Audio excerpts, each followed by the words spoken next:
देखील अतिशय व्यवस्थितपणे आपलं स्वतःचं काम पार पाडतात।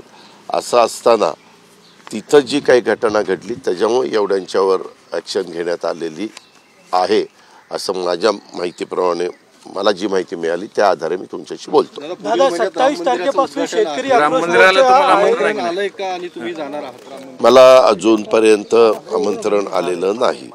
आलं तर जायचा जरूर मी विचार करीन, कारण आपण कुठेही मंदिर, आता सकाळी मी आलो तिथं आपलं श्रीमंत दगडूशेठ हलवाईचं मंदिर आहे, मी आपण तिथं गेलो, दर्शन घेतलं, दर्शन घेऊन कामाला लागलो। ही आपली पद्धत आहे, ही आपली परंपरा आहे। आपण कुठेही गेलो तरी आम्ही तरी म्हणजे मी तरी सर्व धर्म समभाव मानणारा कार्यकर्ता आहे, त्याच्यामुळं कुठेही गेलं तरी आपण तिथं आदर करतो। कुणाचाही आपल्याला अनादर करायचा नाही।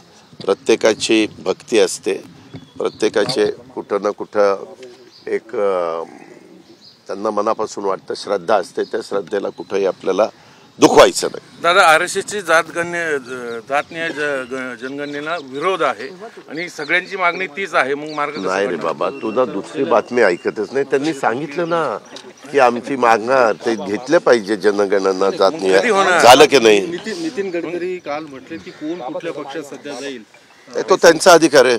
आता लोकशाहीमध्ये प्रत्येकाला कुठेही जाण्याचा अधिकार आहे। जसं तुमच्या क्षेत्रामध्ये तुम्ही आज एक चॅनलला सामला असला तर उद्या मठाला जाल, परवा ETVला जाल, तेरवा लोकशाहीला जाल, मग TV9ला जाल, असं कसं चालतं? आम्ही काही बोलतो का रे तू इकडे का गेला का तिकडे गेला? तुम्हाला बरं वाटलं तुम्ही गेला, तो तुमचा अधिकार आहे, संविधानाने तुम्हाला दिलेला आहे, ह्याच्यामध्ये चुकीचं काही नाही। जसं तुमच्या क्षेत्रात आहे तसं आमच्या राजकीय क्षेत्रामध्ये असंच आहे। तत्व नाही, तत्व कशाची गुंडाळली? तुलना कशी होणार? नाही, तत्व कशी? नोकरी एक मिनिट, तत्व गुंडाळी उगीच काहीतरी तो प्रश्न विचारून दचमा करू नको। अजिबात तशा पद्धतीने तत्व कोणी गुंडाळलेले नसतात।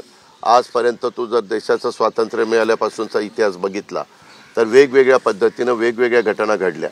इंदिराजींनी पण आणीबाणी आणली, त्याच्यानंतर काय घडलं, वेगवेगळ्या विचाराची लोक हे एकत्र आलेले तुम्ही बघितलं ना, त्याच्यातनं जनता पक्ष स्थापन झाला।